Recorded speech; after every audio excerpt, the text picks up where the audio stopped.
नमस्कार, knocking-news.com में आपका स्वागत है। मैं हूं गिरिजेश वशिष्ठ। खबर आपने पढ़ी ली होगी कि कैसे आरबीआई ने रेपो रेट कम कर दिया है।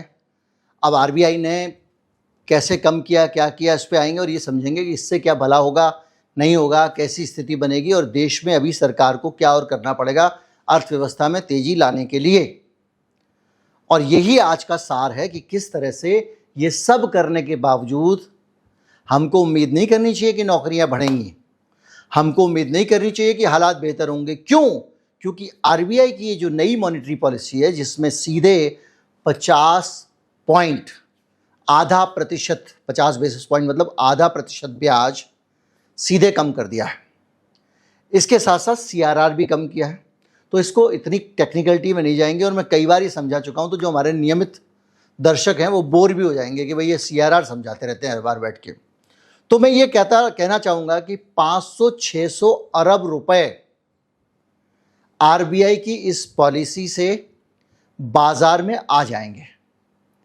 500 से 600 अरब रुपए कैसे आ जाएंगे?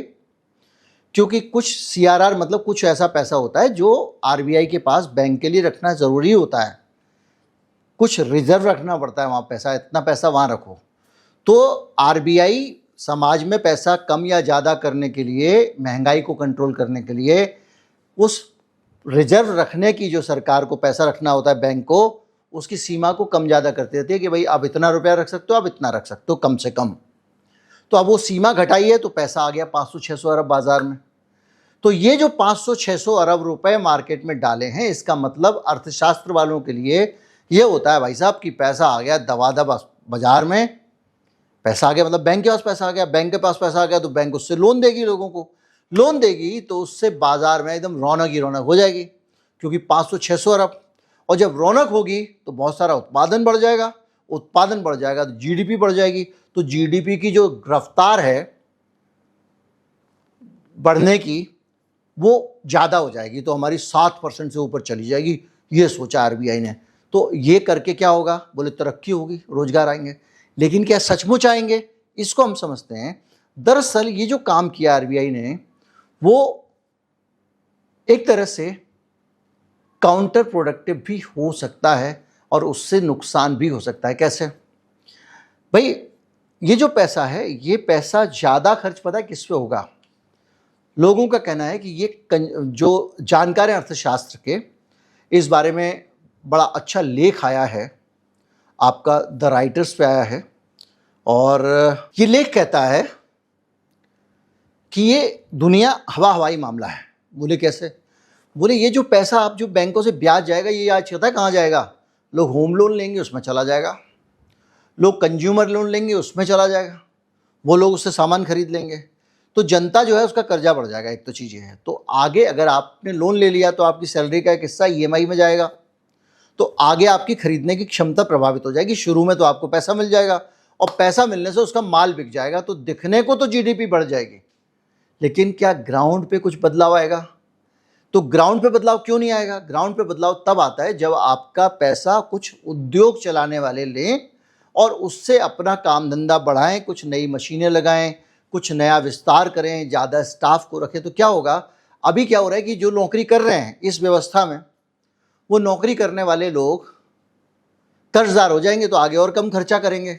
यानी आज तो वो कर लेंगे पैसे खर्च, बाद में ईएमआई चुकाते रहेंगे, तो बाजार में जो पैसा उनका आना है वो कम हो जाएगा। समझ रहे हैं आप?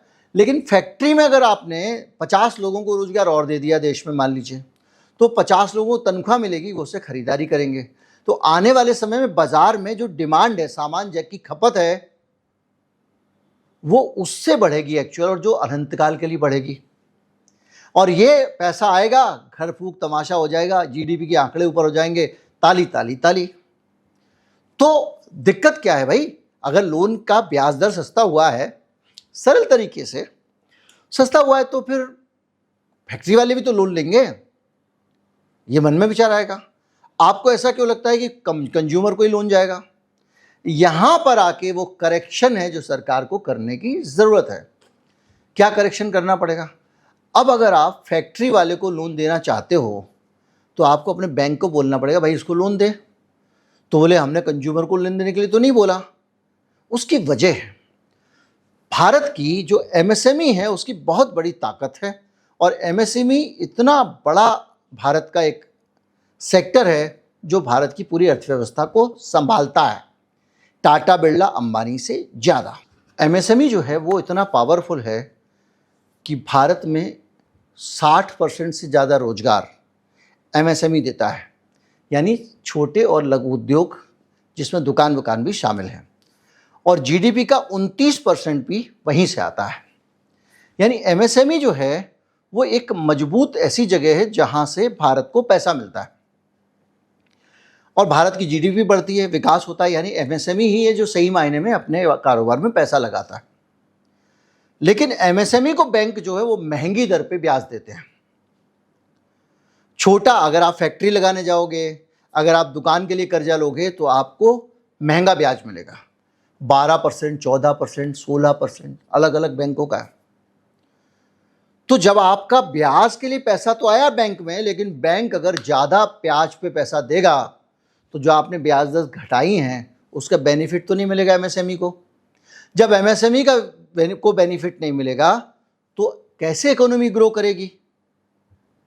अब एक और तीसरी पार्टी है, वो लोग हैं लाला सेठ, गिरधारी लाल, अडानी अंबानी टाइप के कॉरपोरेट। तो अब आप कहोगे कोई बात नहीं, एमएसएमई ने लिया, ये लोग तो लोन लेंगे, ये तो आगे बढ़ाएंगे। वो लोन नहीं लेते हैं। ये लोग भारत के बैंक से लोन नहीं लेते हैं। जो बड़े कॉरपोरेट हैं ये विदेशों से पैसा उठाते हैं। जापान में जैसे ब्याज 1% भी के आसपास है, 0%, 1% ऐसा रहता है वहाँ से उठाते हैं। ये बॉन्ड बेचते हैं, अमेरिका में जाके अपने बॉन्ड बेच देते हैं, जिससे इनको बहुत ना के बराबर दाम पे पैसा मिल जाता है।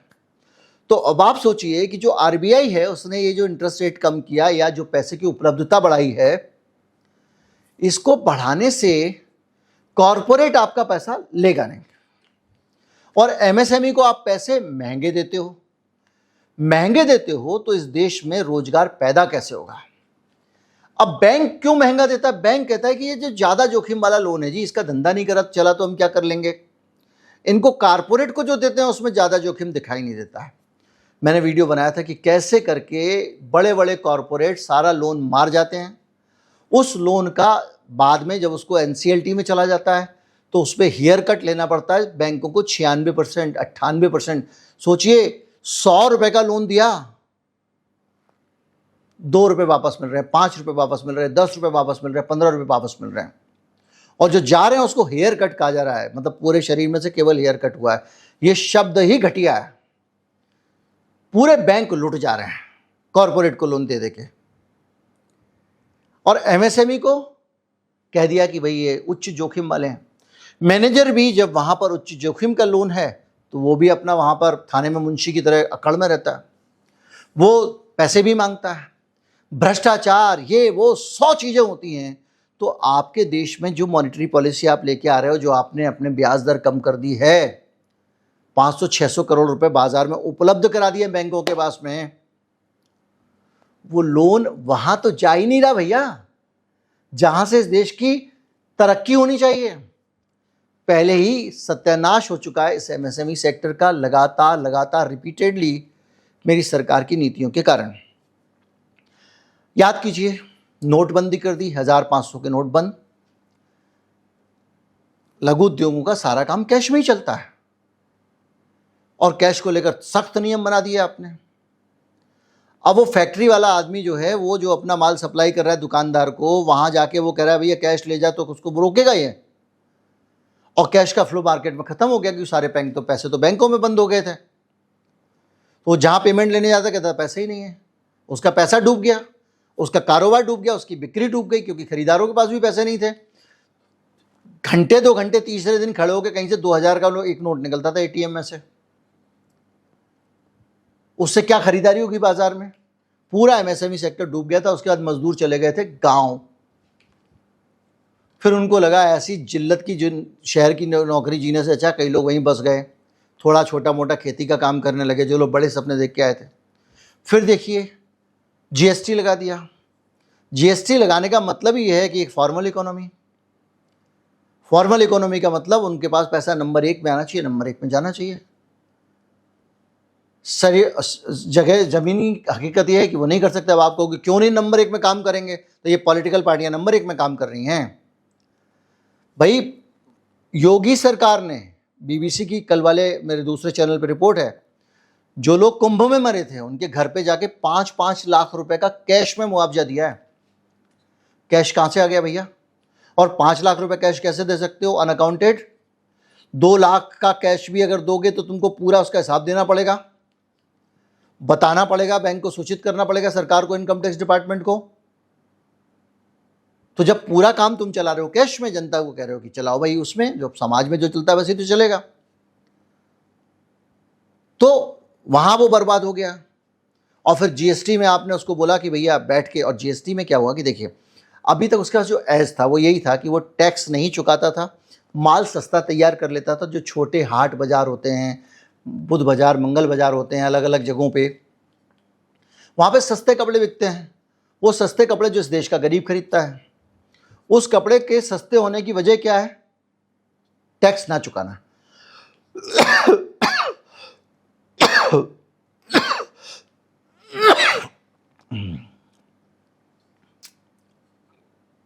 अगर टैक्स चुकाएगा तो वो सस्ता नहीं बेच पाएगा। क्यों? क्योंकि उसके पास उतनी आधुनिक मशीनें, उतने बड़े यंत्र नहीं है और उतना बल्क में प्रोड्यूस नहीं कर रहा है कि जो बड़े उद्योगपति हैं उनके कंपटीशन में अपना माल रख देगा। जो चाइनीज माल आ रहा है उनका कंपटीशन ले पाएगा। उसका सारा क्या था? टैक्स बचाने वाला। जीएसटी ने मार दिया, उसको खत्म कर दिया।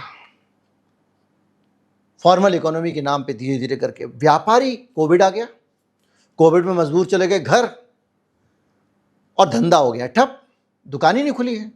ऐसे करके हर रोज एमएसएमई की कुटाई हुई है। आप मुझे बताइए, इस देश की सरकार विजय माल्या को बेल आउट दे सकती है, अंबानी के बेल आउट पे विचार किया जा सकता है, सारे बड़े बड़े उद्योगों को सरकार बेल आउट पैकेज देने के बारे में सोच सकती है, लेकिन जो एमएसएमई 60% रोजगार देता है आज की तारीख में, इतना डूबने के बाद अगर ये सही रहे तो 70-80% दे देगा। उस एमएसएमई को आपने बेल आउट नहीं दिया, उस एमएसएमई के लिए कुछ किया नहीं, और आपके बैंक महाजन से भी ज़्यादा सख्ती से पेश आ रहे हैं उसके साथ में। तो ये जो तुम मॉनेटरी पॉलिसी लेके आ रहे हो, ये किस काम की है भैया? ऐसी पॉलिसी लेके आओगे तो इस पॉलिसी से किसका भला होगा? इस पॉलिसी से किसी का भला नहीं होगा। पैसा बाजार में आ जाएगा, आम नागरिक के हाथ में पैसा आएगा, वो एक फ्रिज ले लेगा, एसी ले लेगा, वॉशिंग मशीन ले लेगा, कार ले लेगा। उसको आपने और गुलाम बना दिया। और गुलाम बनने के बाद क्या होगा? सिस्टम कैसे गुलाम बनाता है? आपको दे दी कार, अब आप उसकी ईएमआई चुका रहे हो। अब आपका एम्प्लॉयर टेढ़ा मेढ़ा बोलेगा तो आप बर्दाश्त करोगे, नौकरी से निकाल देगा, झेल जाओगे, दूसरी जगह नौकरी पे जाओगे, कम पैसे में कर लोगे। ये इंक्रीमेंट नहीं देगा तब भी चुपचाप बैठे रहोगे, यार ईएमआई नहीं निकलेगी अगर मैंने नौकरी छोड़ दी तो। ऐसे गुलाम बने ना आप, तो आपको गुलाम भी बना दिया, भविष्य की भारत की ग्रोथ भी खत्म। इस तरह से यहाँ पर काम हो रहा है इस देश में। और हेडलाइन छपती है एकदम इकोनॉमी में ये आ जाएगा, वो आ जाएगा 1 महीने के लिए, 2 महीने के लिए। कुल मिला के अर्थशास्त्र को थोड़ा सरल तरीके से अगर हम समझें तो हम बड़ी आसानी से जान सकते हैं कि सरकार की जो पॉलिसीज़ हैं वो किस तरह से बंटा ढारी हैं। उम्मीद करता हूँ वीडियो अच्छा लगा होगा। अच्छा लगा हो तो ज़्यादा से ज़्यादा लोगों तक पहुँचाएं, चैनल को सब्सक्राइब कर लें। नमस्कार, जय हिंद।